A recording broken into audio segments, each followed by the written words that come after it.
Hello student, कैसे हैं आप सब। उम्मीद करता हूं आप सब अच्छे होंगे, मस्त होंगे, बेहतर होंगे। आपकी पढ़ाई बेहतर चल रही होगी। निरंतर आप लोग मेहनत कर रहे होंगे और हम भी आपके लिए मेहनत कर रहे हैं।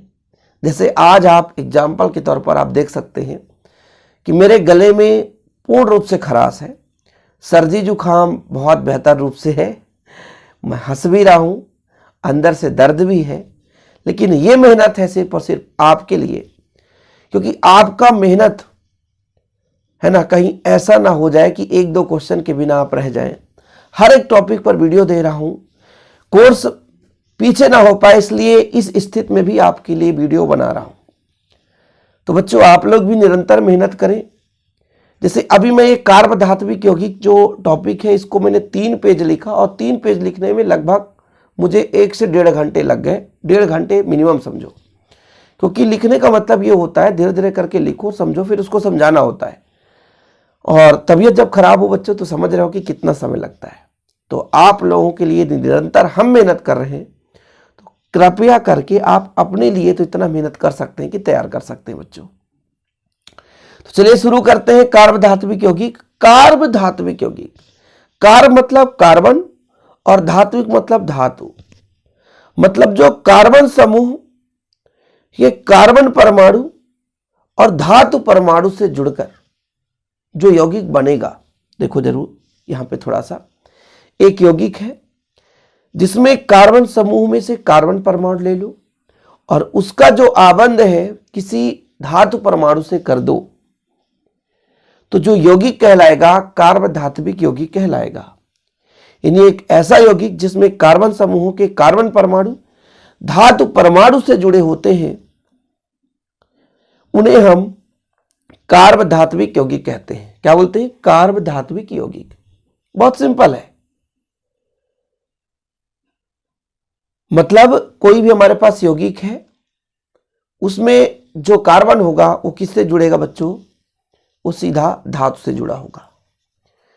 एग्जाम्पल के तौर पर आप कोई भी एग्जाम्पल ले सकते हैं। जैसे मान लीजिए बोरान है, इसके साथ 3 कार्बन जुड़ा है और इनके साथ हाइड्रोजन जोड़ दो बैलेंसी पूरा करने के लिए। तो ये जो हमारे पास कार्बन है वो धातु से क्रिया कर रखा है, तो इसका नाम हो जाएगा ट्राई 3। ये तीनों मेथिल है बच्चों, ट्राई मेथिल। और बोरान है तो बोरान। तो एक ऐसा यौगिक जिसमें कार्बन समूह में से कार्बन परमाणु धातु परमाणु से जुड़ा होता है, उसे हम कार्ब धात्विक यौगिक कहते हैं। बच्चों, ये वीडियो किसी तरीके से बनाऊंगा, गले में खराश है, बिल्कुल आवाज नहीं निकलता है, तेज तेज चीखना पड़ रहा है। लेकिन आप लोग यदि मेहनत कर लेंगे, इसे तैयार कर लेंगे, तो मेरा मेहनत भी साकार हो जाएगा। ठीक। तो जो कार्ब धात्विक यौगिक होता है बच्चों, 3 भागों में से बांटते हैं और चौथा भाग भी होता है धातु कार्बोनिल। लेकिन मुख्य रूप इसके 3 भाग हैं।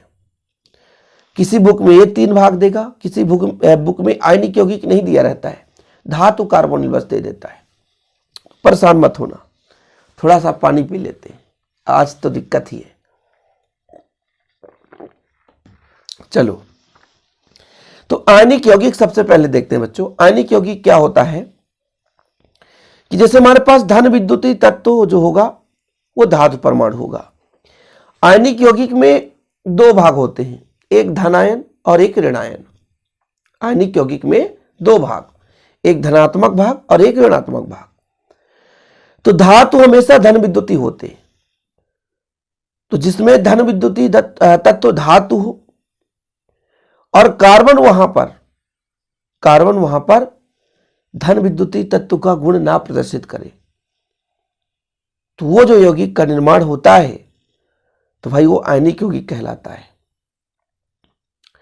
जैसे अत्यंत धन विद्युतीय धातु एवं कार्बन के मध्य जो बंध बनेगा, उसकी प्रकृति आयनिक प्रकृति होगी, क्योंकि इनकी विद्युत ऋणात्मकता में अधिक अंतर है।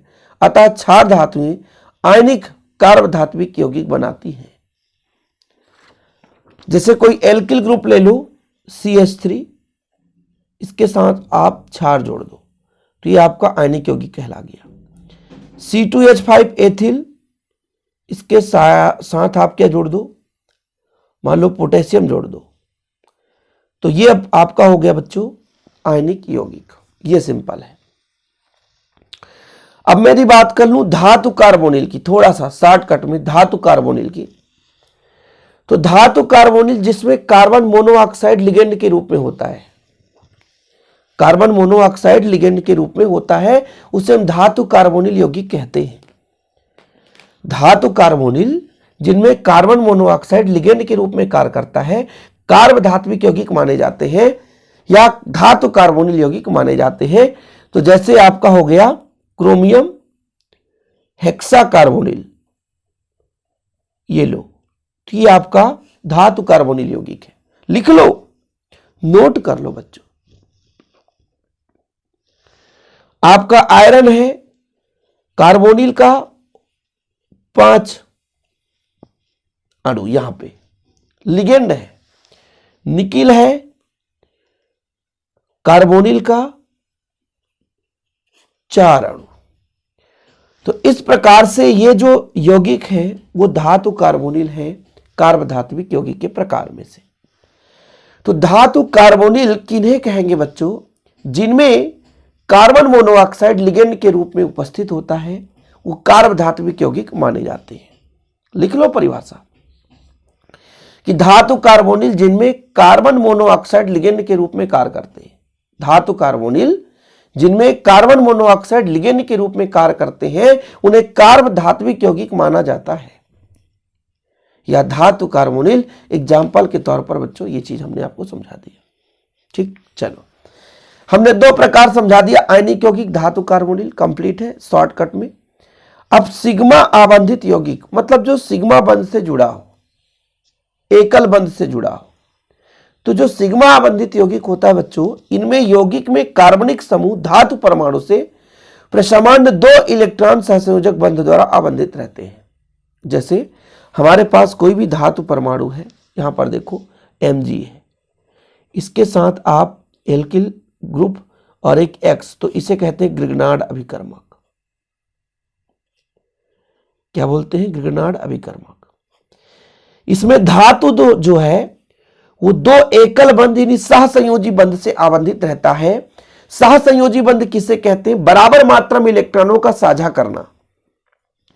मैग्नीशियम 1 इलेक्ट्रॉन एक एल्किल ग्रुप से कार्बन से 1 इलेक्ट्रॉन बंध बना लिया, मैग्नीशियम 1 इलेक्ट्रॉन एक क्लोरीन के साथ बंध बना लिया, तो यहां पर भी सहसंयोजी बंध, यहां पर भी सहसंयोजी बंध बन गया। तो जो हमारा सिग्मा आबंधित यौगिक होता है बच्चों, इनमें कार्बन समूह धातु परमाणु से प्रत्यानयन 2 इलेक्ट्रॉन सहसंयोजक बंध द्वारा आबंधित रहता है। मतलब जो धातु परमाणु के साथ कार्बन जुड़ेंगे तो 2 कार्बन जुड़ेंगे और 1-1 इलेक्ट्रॉन का साझा करके सहसंयोजी बंध का निर्माण करते हैं। जैसे 2 एल्किल ग्रुप हो गया CH3, जिंक से करा दो CH3। तो यहां पे जो धातु है वो 2 एल्किल ग्रुप से जुड़ा है बच्चों, 1-1 इलेक्ट्रॉनों का साझा करके सहसंयोजी बंध का निर्माण किए। कोई दिक्कत तो नहीं है, सहसंयोजी बंध का निर्माण किए। तो यहां पे जो हमारा यौगिक कहलाया वो सिग्मा आबंधित यौगिक कहलाया। और कार्ब धात्विक क्यों नहीं है? क्योंकि कार्बन और धातु के बीच है भाई, बंध बना है, कार्बन और धातु के बीच बंध बना है। और जब बंध बना है तो फिर कार्ब धात्विक यौगिक क्यों नहीं? बिल्कुल है। तो ये बच्चों आपका सिग्मा आबंधित हो गया। मतलब कार्बन और धातु के बीच जब सिग्मा बंध से कोई 2 सहसंयोजी बंध का निर्माण हो। इसके बाद आता है हमारा पाई आबंधित यौगिक।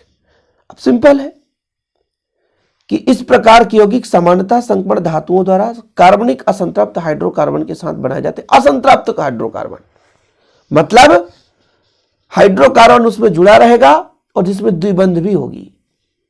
क्या होगी बच्चों? द्विबंध भी होगी।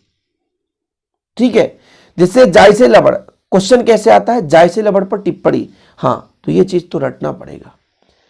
इसमें कोई दुनिया का कोई महान टीचर नहीं आकर आपको रटा सकता है, ये आपको ही पढ़ना पड़ेगा कि इसकी खोज डेनमार्क के रसायनक जायसे ने सन 1830 में की थी। यह संक्रमण धातुओं के प्रथम प्राप्त यौगिक में से एक है। मतलब जब संक्रमण धातु के जो यौगिक बनाए जा रहे थे उनमें से ये पहले ही प्रथम स्थान रखता है।